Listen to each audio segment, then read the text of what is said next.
Good morning students. आज मैं आप लोगों को बीकॉम सेम 3 का जो स्टेटिस्टिक्स है उसमें मेरी जो फॉर्मूलास है उसका रिवीजन कराने वाली हूँ। ठीक है, उसमें टोटल 3 चैप्टर है। फर्स्ट है फंक्शंस એટલે કે વિધેય, और उसके बाद चैप्टर नंबर 5 जो है प्रोबेबिलिटी એટલે કે संभावना, और चैप्टर नंबर 4 है डिफरेंशिएशन એટલે કે विकलन। ठीक है, तो सबसे पहले यहाँ पे फर्स्ट जो चैप्टर है फंक्शंस એટલે કે વિધેય उसमें फॉर्मूला से। ठीक है, तो यहाँ पे है टोटल कॉस्ट એટલે કે कुल खर्च શું હોય तो fixed cost plus variable cost એટલે કે स्थिर खर्च प्लस चलित खर्च।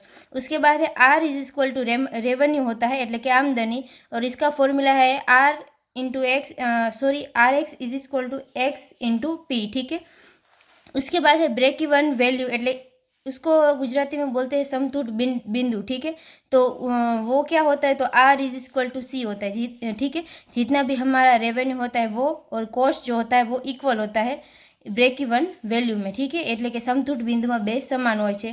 उसके बाद प्रॉफिट हम लोग कैसे निकालेंगे तो आर माइनस सी करेंगे, એટલે કે नफो बराबर आमदनी माइनस खर्च। उसके बाद loss is equal to C minus R, એટલે કે नुकसान बराबर खर्च माइनस आवक થશે। उसके बाद यहाँ पे डेप्रिशिएशन हम लोग कैसे गिनेंगे तो depreciation is equal to price जो है हमारी मशीनरी की, उसमें से माइनस हम लोग करेंगे स्क्रैप वैल्यू એટલે કે भंगार कीमत, और डिवाइडेड बाय हम लोग करेंगे नंबर ऑफ ईयर એટલે કે વર્ષની संख्या।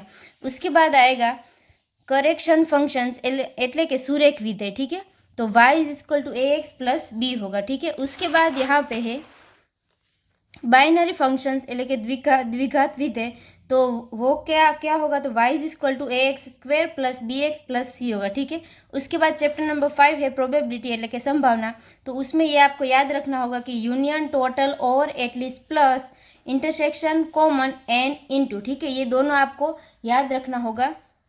उसके बाद ये जो प्रोबेबिलिटी होती है तो वो उसको हम लोग कैसे दिखाते हैं तो m डिवाइडेड बाय n हमें करना होता है। ठीक है, और ये जो प्रोबेबिलिटी होती है वो 0 से लेके 1 तक होती है, और परसेंटेज में 1 से लेके 100 तक होती है। ठीक है, उसके बाद है म्यूचुअली एक्सक्लूसिव એટલે કે પરસ્પર નિવારક घटनाओं। ठीक है, तो उसमें क्या होता है तो a intersection b is equal to 0, a intersection b intersection c is equal to 0। ठीक है, उसके बाद ए यूनियन बी क्या होता है तो ए प्लस बी। उसके बाद A union B union C क्या होता है तो ए प्लस बी प्लस सी। ठीक है, उसके बाद है सिंपल इवेंट्स એટલે કે सादी घटनाओं, तो ए इंटरसेक्शन बी क्या होता है a plus b minus a union b. ठीक है, उसके बाद ए यूनियन बी क्या होता है तो ए प्लस बी माइनस ए इंटरसेक्शन बी। ठीक है, उसके बाद है a union B union c, तो ए प्लस बी प्लस सी। ठीक है, उसमें से हम लोग माइनस करेंगे ए इंटरसेक्शन बी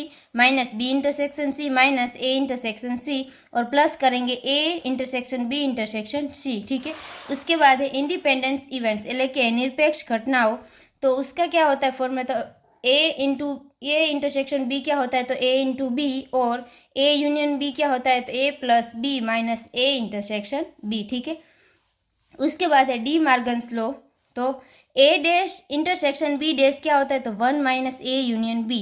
उसके बाद है ए डैश यूनियन बी डैश, तो ए माइनस ए इंटरसेक्शन बी। ठीक है, उसके बाद है डिफरेंट इवेंट्स એટલે કે तफावत घटनाओं, तो उसमें क्या होता है ए इंटरसेक्शन बी डैश, तो उसको हम लोग कैसे लिख सकते हैं तो ए माइनस बी करके, और उसके बाद ए माइनस ए इंटरसेक्शन बी, और ए डैश इंटरसेक्शन बी हो तो बी माइनस ए होगा, तो बी माइनस ए इंटरसेक्शन बी। ठीक है, उसके बाद है कंडीशनल प्रोबेबिलिटी એટલે કે शर्ती संभावनाओं, तो उसमें ए बाय बी हो तो क्या करना है तो a intersection b divided by B.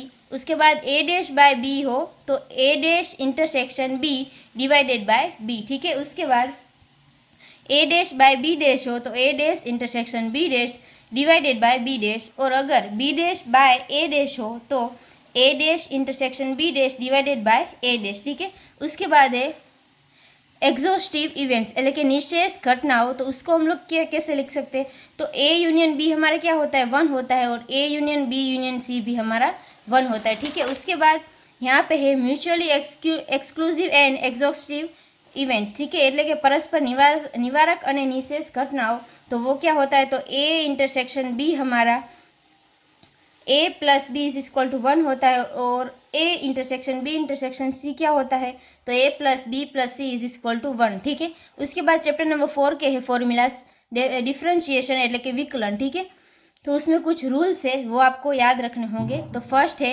y is equal to X की पावर n है, तो क्या करना है, तो इसका डिफ्रेंशिएशन क्या होगा, એટલે કે विकलन सूत्र से, तो n इंटू एक्स और पावर में n माइनस 1 हो जाएगा, ठीक है। उसके बाद y इज इक्वल टू ई के पावर x है, तो वो सेम रहेगा e की पावर x, ठीक है। उसके बाद है y is equal to log e की पावर x होती है, तो हम लोग इसकी यहाँ पे वैल्यू डिफ्रेंशिएशन में वैल्यू कौन सी पुट करेंगे, तो 1/x, ठीक है। उसके बाद है y इज इक्वल टू ए की पावर x, ठीक है। तो हमें क्या करना होगा, तो ए की पावर x हमें लिखना होगा और log e और यहाँ पे a जो हमें दिया होगा वो आपको यहाँ पे लिखना है, ठीक है। उसके बाद यहाँ पे है when u and v are functions of x, એટલે કે જ્યારે u અને v એ x ના વિધેય હોય ત્યારે तो y बराबर u प्लस v, ठीक है। y is equal to u plus v क्या होगा, तो du divided by D X minus D V divided by D X, ठीक है। तो उसके बाद यहाँ पे y is equal to u into V दिया है, तो क्या करना होगा, तो इसका डिफ्रेंशिएशन क्या होगा, એટલે કે विकलन શું થશે, तो u into D U divided by D X करना होगा और प्लस आपको करना है v into D U divided by D X, ठीक है।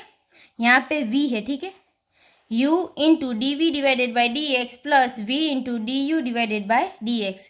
उसके बाद अगर y is equal to U minus V दिया है, तो आपको क्या करना है, तो D U divided by D X minus D V divided by D X. और अगर यहाँ पे डिवीज़न की साइन है, ठीक है, u डिवाइडेड बाय v है, तो हमें क्या करना होगा, तो first v into D U divided by D X minus u into D V divided by D X, ठीक है। और ये सभी को हमें डिवाइड करना है v के स्क्वायर से, ठीक है। तो यहाँ पे ये जो 3 चैप्टर थे, चैप्टर नंबर 1, 5 और 4, उसके जो भी यहाँ पे फॉर्मूलाज जो भी थे, तो वो मैंने आपको बता दिया, ठीक है। तो